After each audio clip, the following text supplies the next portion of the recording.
नमस्कार दोस्तों, जुलाई 2020 आपको याद होगा। अब मैं ये बात क्यों कह रहा हूं, क्योंकि राजनीति में कई बार गड़े हुए मुर्दे उखाड़े जाते हैं और अगर उन मुर्दों में जान डाल दी जाए, जो राजनीति में अक्सर डाल दी जाती है, तो वे मुर्दे भागने भी लगते हैं, पीछा भी करते हैं और कई बार जिस व्यक्ति का राजनीतिक रूप से वे पीछा करते हैं उस व्यक्ति का बड़ा नुकसान भी वे गड़े मुर्दे कर डालते हैं। और अब एक बार फिर वह गड़ा मुर्दा उखाड़ा गया है। हालांकि वह गड़ा मुर्दा है तो कांग्रेस से संबंधित बात का, लेकिन अब भाजपा के नेता ने वह गड़ा मुर्दा उखाड़ा है और इसकी चर्चा वैसे तो कई बार राजनीतिक चर्चाओं में आई है, यह बात आई है, लेकिन अभी तक इसका स्पष्टीकरण सामने नहीं आ पाया है कि आखिरकार सच क्या है। आपको याद होगा, जुलाई 2020 राजस्थान में कांग्रेस की सरकार थी और अचानक एक दिन, कोरोना का समय था, अचानक एक दिन ऐसा होता है कि शाम को खबर आती है कि मेरे पास 30 विधायक हैं, अशोक गहलोत सरकार अल्पमत में आ गई है। उसके साथ ही खलबली मच जाती है राजस्थान की राजनीति में और अपने पक्ष के विधायकों को एकजुट करके राजस्थान के मुख्यमंत्री अशोक गहलोत सीधे बाड़ेबंदी में चले जाते हैं। अब यह जो 30 विधायक अपने साथ होने का दावा किया था, वह उसी सरकार के उप मुख्यमंत्री सचिन पायलट ने किया था और अपने साथ में 18 विधायकों को लेकर मानेसर के एक होटल में चले गए थे। हालांकि उसी दौरान 3 निर्दलीय विधायक भी राजस्थान से बाहर थे, लेकिन वे सचिन पायलट कैंप के साथ थे। यह स्पष्ट बात आज तक नहीं हो पाई क्योंकि वे विधायक बीच में लौटकर आ गए थे, लेकिन सचिन पायलट के साथ 18 विधायक लंबे समय तक मानेसर में टिके रहे थे।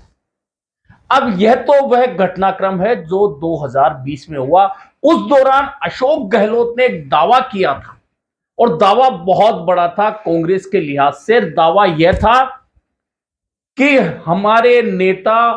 आधी रात के समय अमित शाह से मिलकर, धर्मेंद्र प्रधान से मिलकर सरकार गिराना चाहते थे, लेकिन हमने ऐसा नहीं होने दिया। यह दावा बहुत बड़ा है। अब वे नेता कौन थे, अशोक गहलोत ने यह नाम नहीं लिया, लेकिन इसके बाद में पाली में एक इंटरव्यू लिया था नेशनल चैनल ने अशोक गहलोत का। उस समय नाकारा, निकम्मा दोबारा कहते हुए सीधा उन्होंने कहा था कि सचिन पायलट का नाम लेके यह बात कही थी। यह तमाम घटनाक्रम के बाद में सचिन पायलट अपने विधायकों के साथ वापस लौट कर आ गए, मंत्रिमंडल का फेरबदल हो गया, सरकार ने अपना कार्यकाल पूरा कर लिया और कांग्रेस की सरकार चली गई और अब राजस्थान में भाजपा की सरकार चल रही है। लेकिन अब भाजपा की सरकार में अचानक यह गड़ा मुर्दा उखाड़ा गया है। और गड़ा मुर्दा उखाड़ा किसने है? गड़ा मुर्दा उखाड़ा है उसी नेता ने जिसने खुद भाजपा की सरकार में मंत्री रहते हुए भाजपा की नाक में भी दम किया है कई बार। जी हां, डॉक्टर किरोड़ी लाल मीणा भाजपा सरकार के मंत्री हैं। वे विधानसभा के दोनों सत्रों से गायब रहते हैं, वे मंत्रिमंडल की बैठक से गायब रहते हैं, वे सरकार का कामकाज नहीं संभालते हैं, लेकिन वे मंत्री हैं क्योंकि उनका दिया हुआ इस्तीफा मंजूर नहीं किया गया है। अब किरोड़ी लाल मीणा ने गड़ा मुर्दा उखाड़ा। एक पॉडकास्ट के दौरान, एक पॉडकास्ट में बोलते हुए डॉक्टर किरोड़ी लाल मीणा ने यह जो गड़ा मुर्दा उखाड़ा वह इसलिए उखाड़ा कि किरोड़ी लाल मीणा से सवाल पूछा गया कि सचिन पायलट की स्थिति में आज आप आ गए हैं, तो डॉक्टर किरोड़ी लाल मीणा का कहना है कि नहीं, मैं उस भूमिका में कभी नहीं आ सकता। सचिन पायलट अपने साथ 18 विधायकों को लेकर बागी हो गए थे और बागी इसलिए हुए थे कि वे मुख्यमंत्री बनना चाहते थे। मैं अपनी सरकार के सामने ऐसी स्थिति कभी नहीं ला सकता, मैं ऐसे बागी नहीं बन सकता, हालांकि कुछ मुद्दों पर मतभेद हो सकते हैं। यह कहकर डॉक्टर किरोड़ी लाल मीणा ने वह गड़ा मुर्दा उखाड़ दिया है जो 20 जुलाई के आसपास का घटनाक्रम था और कांग्रेस की सरकार को 40 दिन से ज्यादा कभी जयपुर कभी जैसलमेर की होटलों की बाड़ाबंदी में रहना पड़ा था और कोरोना का दौर भी उस समय चल रहा था। तब राजस्थान सरकार के तत्कालीन उप मुख्यमंत्री सचिन पायलट ने दावा किया था कि हमारे साथ 30 विधायक हैं और अशोक गहलोत सरकार अल्पमत में आ चुकी है। हालांकि उस समय ना तो अशोक गहलोत सरकार अल्पमत में आई, ना सचिन पायलट के पास कभी 30 विधायक जुट पाए, लेकिन यह घटनाक्रम जो हुआ वह राजस्थान में कांग्रेस की राजनीति में हमेशा याद रखा जाएगा, चाहे दौर किसी भी नेता का आए। अब डॉक्टर किरोड़ी लाल मीणा अब तक तो भाजपा सरकार को लेकर कई तरह की बयानबाजी दे रहे थे, घेर रहे थे, लेकिन जब उनसे सवाल यह पूछ लिया गया कि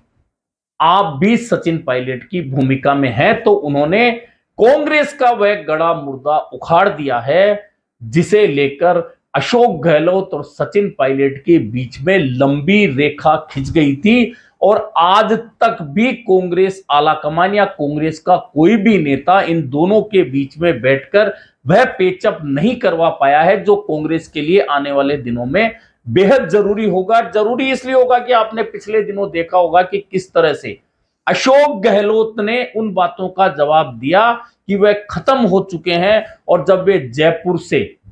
भरतपुर जाते हैं या उदयपुर से डूंगरपुर जाते हैं तो रास्ते में किस तरह से भीड़ जुटाते हैं। हालांकि बहुत सारे नेता ये कहते हैं कि भीड़ बुलाई गई थी, तो बिना बुलाए तो आज के दौर में कोई भी नेता भीड़ इकट्ठी नहीं कर सकता, यह शाश्वत सत्य है। हालांकि कोई कुछ भी कहे, और एक बात और है कि इस भीड़ में अधिकांश उस नेता की जातिवादी भीड़ होगी, चाहे नेता कोई भी हो, यह भी सच है। लेकिन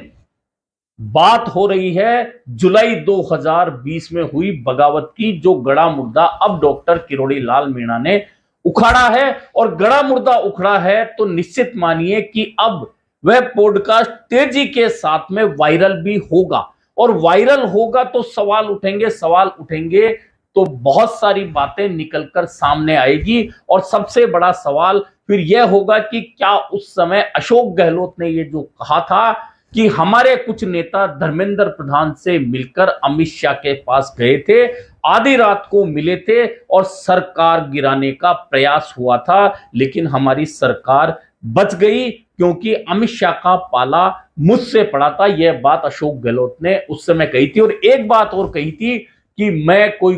गाजर मूली बेचने यहां नहीं आया हूं, राजनीति करने आया हूं, यह बात उस समय हुई थी। और अब एक बार यह गड़ा मुर्दा उखड़ा है तो निश्चित मानिए अभी कोई चुनाव तो नहीं है राजस्थान में,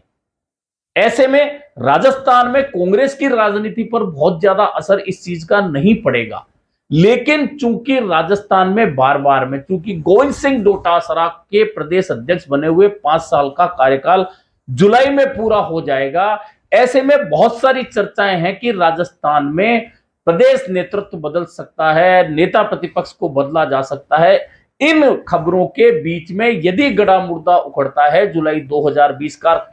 किरोड़ी लाल मीणा ये कहते हैं कि सचिन पायलट इसलिए बागी हुए थे कि वे मुख्यमंत्री बनना चाहते थे और उस समय हमारे नेताओं से भी मिल लिए थे। अब इस बात का स्पष्टीकरण तो खुद सचिन पायलट दे सकते हैं या अमित शाह दे सकते हैं कि हां हमारी मुलाकात हुई थी, या दोनों मना कर सकते कि हमारी मुलाकात नहीं हुई थी। और अगर यह स्पष्टीकरण नहीं आता तो चूंकि पहले अशोक गहलोत ये आरोप लगा चुके हैं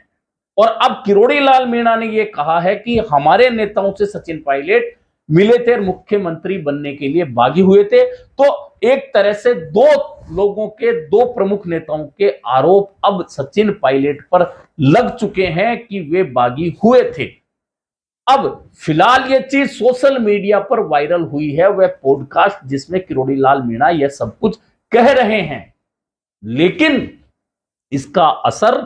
कांग्रेस की राजनीति में यदा कदा होता रहेगा। हालांकि सचिन पायलट खेमा हमेशा इस बात को लेकर आरोप लगाता है अशोक गहलोत पर कि 25 सितंबर 2022 को जब मल्लिकार्जुन खड़गे, अजय माकन विधायक दल की बैठक लेने आए थे, तो किस तरह से अशोक गहलोत खेमे के विधायक मंत्रियों ने मंत्री तत्कालीन शांति धारीवाल के निवास पर बैठक की थी और फिर विधानसभा अध्यक्ष सीपी जोशी को अपने इस्तीफे सौंप दिए थे और वह विधायक दल की बैठक नहीं हो पाई थी और मल्लिकार्जुन खड़गे जो उस वक्त पर्यवेक्षक बन के आए थे और अजय माकन जो इंचार्ज थे राजस्थान के, बैरंग लौट गए थे। तो दोनों ही अब फिर से कांग्रेस की राजनीति के पावर में है। मल्लिकार्जुन खड़गे कांग्रेस के अध्यक्ष हैं और अजय माकन कोषाध्यक्ष हैं और वह मीटिंग नहीं हो पाई थी, उस पर आरोप प्रत्यारोप लगे थे। उसके बाद खुद तत्कालीन मुख्यमंत्री अशोक गहलोत सोनिया गांधी से मिलकर आए थे, कहा था कि मैंने माफी मांग ली है।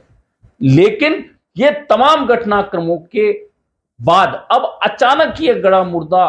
खड़ा करना कहीं ना कहीं कांग्रेस की राजनीति में अभी जो बदलाव की प्रक्रिया हो सकती है, जिसके बारे में सोचा जा रहा है, कहा जा रहा है। और 8 और 9 अप्रैल को अहमदाबाद में कांग्रेस का अधिवेशन होने जा रहा है। उससे पहले डॉक्टर किरोड़ी लाल मीणा ने, हालांकि वे भाजपा सरकार के मंत्री हैं, भाजपा के मंत्री हैं, भाजपा के नेता हैं, लेकिन उन्होंने सचिन पायलट का नाम लेकर कहा है कि वे बागी हुए थे मुख्यमंत्री बनने के लिए, मैं ऐसा अपनी पार्टी में कभी भी नहीं कर सकता। यह कहकर एक तरह से फिर उन्होंने वह गड़ा मुर्दा उखाड़ दिया है जो लोगों की जहन में फिलहाल तो जा चुका था, लेकिन अब उसे फिर जहन में लोग लाएंगे, उस घटनाक्रम को याद करेंगे। घटनाक्रम को याद करेंगे तो बहुत सारी राजनीतिक चर्चाएं होंगी। जैसा मैंने कहा कि राजनीति में गड़े मुर्दे उखाड़े जाते हैं और तमाम पार्टियों में उखाड़े जाते हैं और कई बार गड़े मुर्दे उखाड़ने के साथ ही उन्हें वापस मिट्टी में दफन कर दिया जाता है, लेकिन कई बार उन गड़े मुर्दों में कोई प्रक्रिया से जान डाल दी जाती है, बयानबाजी से जान डाल दी जाती है, तो वे गड़े मुर्दे इतने ताकतवर हो जाते हैं कि किसी ना किसी नेता के लिए वे बेहद खतरनाक हो जाते हैं और उस नेता के राजनीतिक भविष्य पर प्रश्न चिन्ह भी लगा देते हैं। अब देखना यह है कि डॉक्टर किरोड़ी लाल मीणा ने जो कहा है, क्या उसका जवाब बहुत जल्दी आने वाला है या यह गड़ा मुर्दा सोशल मीडिया पर घूमने के बाद वापस मिट्टी में दफन कर दिया जाएगा। अभी के लिए इतना ही, फिर मिलेंगे नए मुद्दे पर चर्चा के साथ।